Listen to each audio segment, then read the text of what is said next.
Welcome to Cuse Countdown Web Edition alongside Tim Langlois. I'm Chris Williamson. And Tim, Syracuse really moving up in the polls lately. They were number 9 just a couple weeks ago, but now they've already jumped up to number 2. What has impressed you about them? Well, I like the improvement of Tyler Ennis. He wasn't playing as well in the first couple games. Already some doubts. You wouldn't think that quickly people would start doubting him, but they did in just the first couple of games against the teams like Fordham and St. Francis Brooklyn. But it's good that he went to Maui and started stepping up. The other guys I think you expect, C.J. Fair, we know he's going to be good.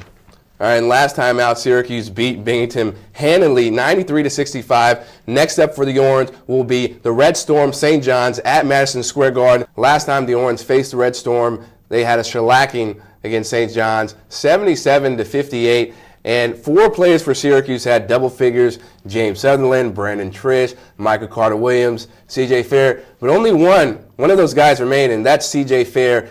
And he's going to be a lot to handle for the St. John's defense. Absolutely. I think C.J. Fair will be a big part, especially the St. John's guys that were in the game last game. You look at Jakar Sampson and D'Angelo Harrison. Those guys both put up double figures. They're going to probably put up double figures again. That's what they've been averaging this year. So I think those will be 2 key guys that Syracuse will have to stop.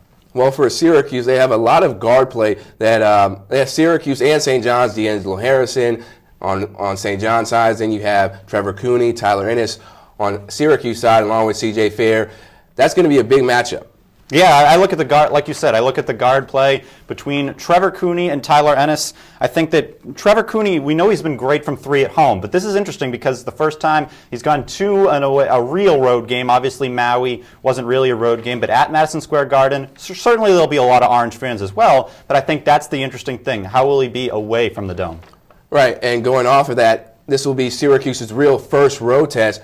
What is going to be the X factor in this game? I'm going to go with Tyler Ennis. I think that he only had 3 points against Binghamton. I know that everyone else stepped up. It wasn't really a big important thing. The foul trouble was the big problem for him. But I think if he can step up in this game, like I said, he has to match the other 3 guards that St. John's is going to start. I think that if Tyler Ennis has a good game, he had good games when they were winning against Indiana. Well, they have been winning, but against Indiana and against Baylor and those teams out in Maui, if he keeps it up in this one, I think that's a key to a Syracuse victory. Well, he's averaging almost 5 assists, so definitely a leader on this team.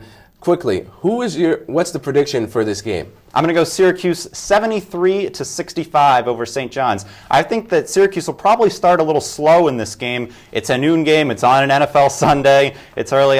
Sometimes those teams try to start sleeping early in those games. It might take them a while to get going, but I think eventually they'll pull away and get the win.